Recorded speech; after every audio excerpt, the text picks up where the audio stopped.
everyone, and welcome back to the Football Chuggu Podcast. My name is Thomas Durning, and today I'm joined by my co-host, Pearse McLaughlin. Hello, Pearse. Hello, how you doing?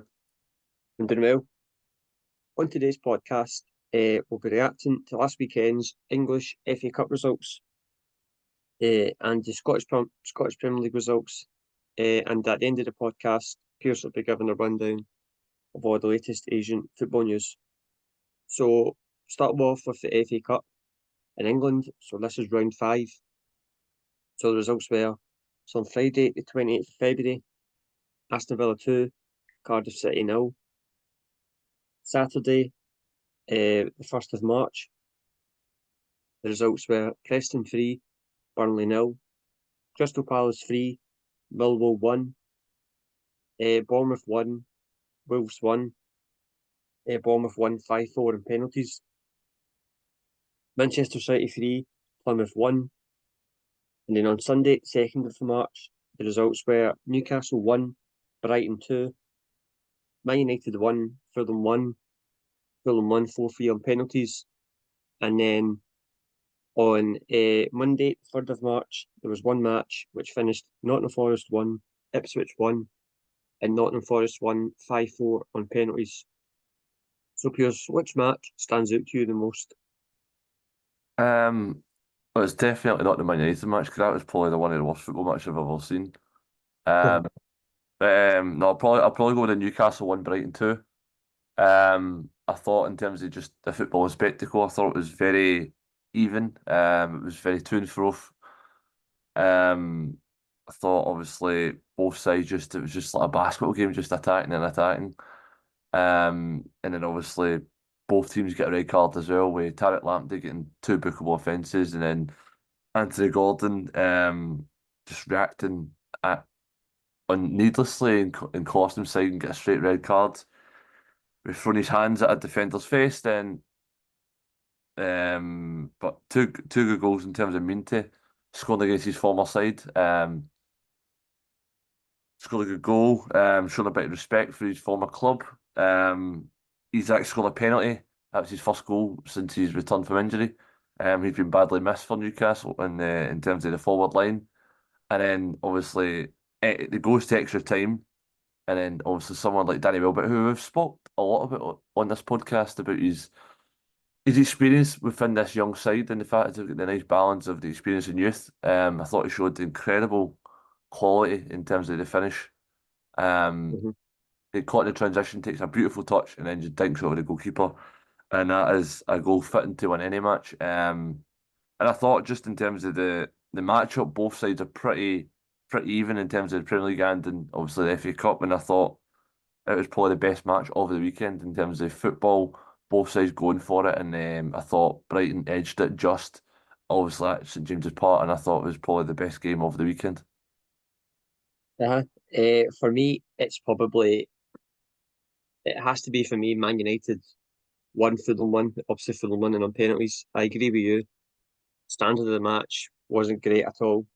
Um, you know, it was looking like Fulham were going to win. And then, as always, Bruno Fernandes, he pulls Man United out of the problems that they have in the game. Gets them back in it. The game was drifting into penalties anyway. I didn't see anyone win it in extra time.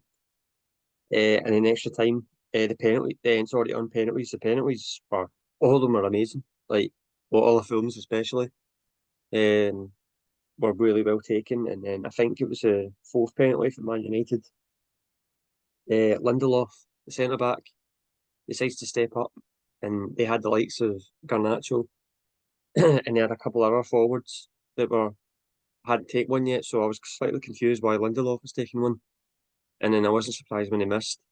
Um, so yeah, obviously, in the end of the day, Fulham won. It's at the point now where I'm not even surprised. It's not a shock that Fulham did go through because I was kind of expecting it, to be honest. But that's the holders of the FA Cup out. So we're going to have a different FA Cup team that will win the FA Cup this year. So that's definitely my standout match from the weekend. I just want to touch on to anyone who's watching. If Crystal Palace Millwall match, I don't know if you saw Pearse, but that red card and the goalkeeper and the Millwall goalkeeper, the tackle on Crystal Palace striker, Jean-Philippe Mateta. It's probably one of the worst tackles or red cards I think I've ever seen. The tackle was shocking. It required the goalkeeper was coming out to the ball. The striker it was like a 50-50 challenge, and the goalkeeper is just totally, it was like a kung fu kick into Mateta, and it required Mateta to obviously get stretchered off the pitch. He went to hospital, and he had to get like something like 16 stitches to his left ear because it was like I think it was basically hanging off. It was it was one of the most brutal tackles and one of the most brutal red cards I think I've ever seen. It was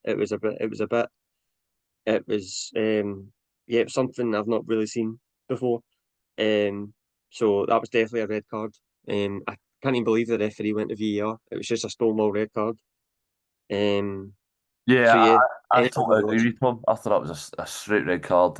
It's reckless, and it's endangering an opponent. And the fact is, like you say, he's went well out his goal, and you don't ever kick the ball that high and then follow through. And if like the fact you said, he follows through with his head, and his head's bent back, and then he's crashed to get in the speed of it. And then he's crashed on the floor, and like you say, he had to go to hospital. It was brutal scenes and something you never want to see in football. And I think goalkeepers are a weird breed in terms of they get protected very easily at corners for any little contact, and then they seem to just kind of go right through the opponent. And for me, that is a straight red card, and I don't know how the referee never seen that straight away because, as you can see, it was reckless and it was definite red card. And for me, you never want to see stuff like that happen to any footballer. And that is potentially life harming in terms of like, it could really seriously damage his career. Um, and luckily it's not worse. He's all right now in hospital, but that could have been a lot worse because the contact and where the contact was and the speed of the contact. Yeah, you never want to see stuff like that. yeah. I don't know if anyone wants to see it, but if you do, then I think you'll agree that it's quite a brutal, uh, it's quite a brutal kind of tackle or 50-50 challenge. So yeah, that was a definitely red card. So just thought that was one of the standout moments. But just in terms of the FA Cup, so obviously moving in, it's quite an open FA Cup this year. I think we're going to have a team that win. I think the team that will win the FA Cup will be a team that no one expected at the start. It's really open. Obviously, Man City are the biggest team left in the FA Cup, but you and I both know the form that they've had this season isn't great. So yeah, I'm looking forward to it. In the later rounds, we'll obviously discuss it more in the next round in a few weeks' time. So yeah, so that's the FA Cup roundup. Um, What is the so draw for the next round, Tom? so the quarter. So just before we actually move on, I just want to quickly go through the FA Cup quarter final draw. So it's going to be Brighton versus Nottingham Forest, Preston versus Aston Villa, Fulham versus Crystal Palace, and Bournemouth versus Manchester City. So yeah, like I said, all these teams that are still in it, very open. Yeah, so well, I was very open, Pierce. Who's your standout fixture and who do you think will probably potentially go all the way? Well, I mean, it's easy to say Man City, but I don't think they will. I think it'll be a surprise. I've got a weird feeling Aston Villa might do it. That'll go all the way. I just think with Unai Emery, you know what he's like in cup competitions. He takes them very seriously. The fact that they've got Preston, you know, kind of. I mean, I'm not disrespecting Preston at all. They've done amazing, and they can easily win because Preston are at home. But obviously, Aston Villa do have a stronger side. Um, and also Aston Villa's team as well. I just have a feeling that Aston Villa will do it.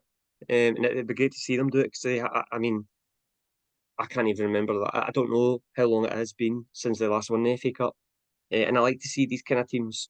like get to the FA Cup final and winning these kind of trophies, teams that haven't won it for a while instead of the same teams that always win it. Do you know what I mean? So yeah, for me, I think Aston Villa. What about you, Pearse?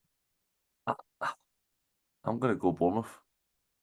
Oh yeah, I that'd be think good. I genuinely think they're at home. I think it's Man City. Man City have been really poor. I think that's the tie of the round. I think they will. I think they'll beat Man City. And I think they could potentially go all the way. And I think it could be a Bournemouth Aston Villa final, depending on the draw. And I think that'd be a really good match to watch. Yeah, so I'm going to I'm going to stick my neck on the line with Bournemouth. I just love the way they play football and the way Areola's got them playing. And like you say, they've got a strong squad similar to Aston Villa. So I think no, I think for me, Bournemouth. Yeah, I mean, if they beat Man City, then they're definitely a big favourite for me. Um, it's just the tie that they've got in the quarter final that could cause them an issue. So yeah, no, just once again look forward to it, and also we'll discuss it in the weeks to come. So just moving on now to the Scottish Premier League results from the weekend. So on Saturday, the 1st of March, the results finished: Dundee 1, St Johnstone 1, Rangers 1, Motherwell 2, Ross County 1, Kilmarnock 0, St Mirren 2, Celtic 5. And then on Sunday, the 2nd of March, it was Hibs 2, Hearts 1, and Aberdeen 2, Dundee United 2. So for me, Pearse, that was quite a good weekend actually in the Scottish Premier League. But which match stood out to you the most? No, I think they're spot on. Like you say, I think probably but we probably have to touch on the Edinburgh Derby. I think that was the Yeah, biggest game. The when you've got a Glasgow Derby, Celtic Rangers, or you've got a Dundee Derby, Dundee United Dundee, or you've got Edinburgh Derby, Hibs and Hibernian. You've Hibs and Hearts, sorry. You need to touch on the Derby first. I think that's now Hibs have now won back-to-back derbies. I think for the first time since like 2018.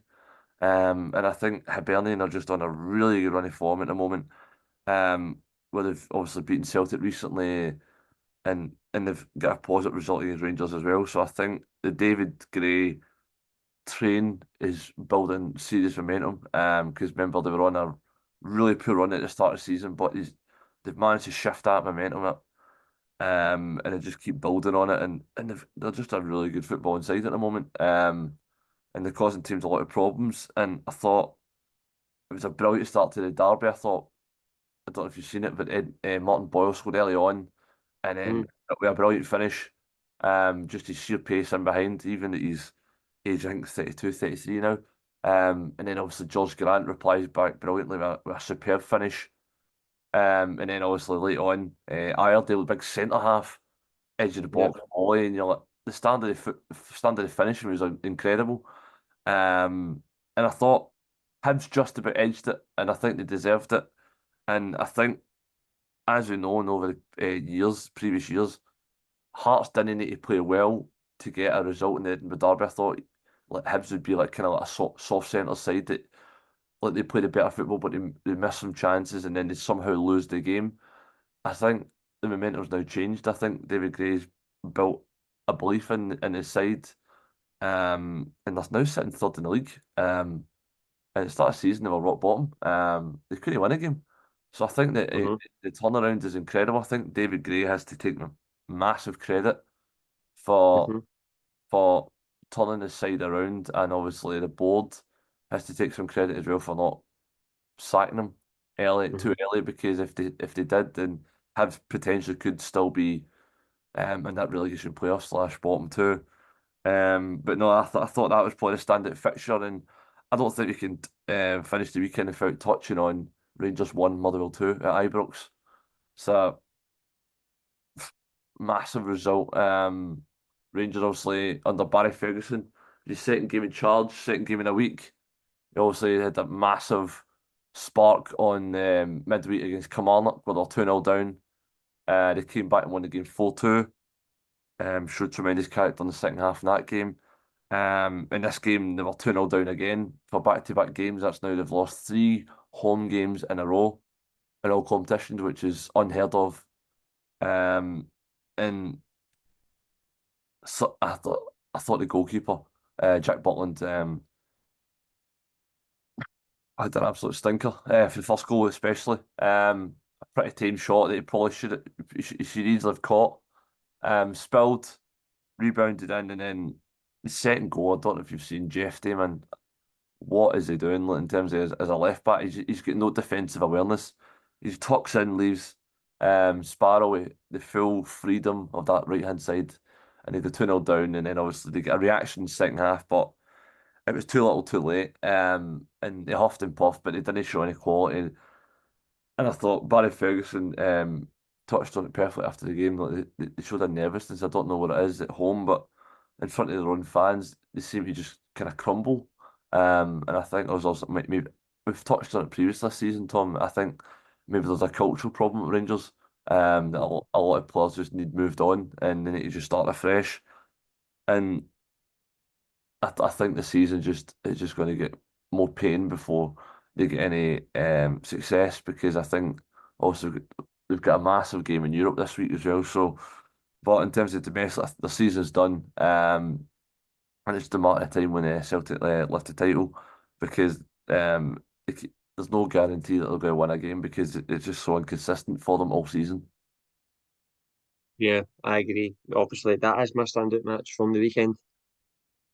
It's quite. I mean, that's two home defeats in a row in the league. Obviously, the last home defeat cost Philip Clermont his job.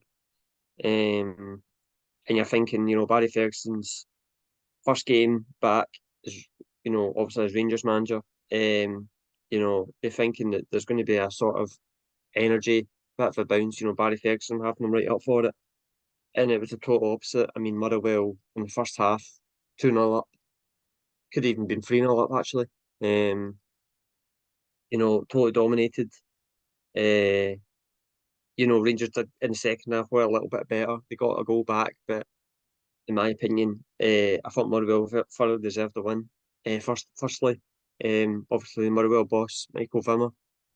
We talked about him a couple of weeks ago. We didn't know much about him, but he's had a great start. Has a couple of wins now in a row, and obviously going to Ibrox for the first time and getting a victory with Motherwell is really impressive. So hats off to him. He seems to be getting a bit of a reaction from the Motherwell players at the moment. And yeah, obviously the first goal is a massive mistake from Jack Butland, the goalkeeper. But they did really well for the second goal. I know defending again is dodgy, but end of the day they've got to take the chances and they did. So yeah, massive credit to Motherwell first of all, and then in terms of Rangers, there's definitely a big issue with them at home. They just cannot deal with the pressure of having to be the dominant team at home. Um, you know, like they can't deal. For me, they just can't deal with that expectation of knowing they have to win, or it's just like what I mean, like they're not the underdog. I think they just deal better when they're the underdog, but when they're expected to win, I just don't think they capitalise on it. Definitely a mentality issue at Rangers, and that will take a while to sort out. I think a lot of it to do as well was the players just aren't good enough. They don't have the right balance in the team. There's no real pace in their team as well. So everything's their team's very slow. And when I watch them, you know, when the new manager, if I don't know if Barry Ferguson, I don't see him getting that job permanently, but whoever does get the job permanently is going to have a massive job in their hands because that Rangers team has a lot of work to sort through. Because they're miles away from Celtic at the moment, miles and miles away. And it's going to take, I think there'll be more pain along the way for Rangers fans. Because as you said as well, their domestic season is over. I mean, their season's not over, but definitely in Scotland it's over. So I think they're just playing for pride now. And then obviously the Edinburgh Derby, have to touch on that. Um, it's such an underrated derby for me. The Edinburgh Derby, I've always enjoyed it. Massive win for Hibs. Two done the double over Hearts this season.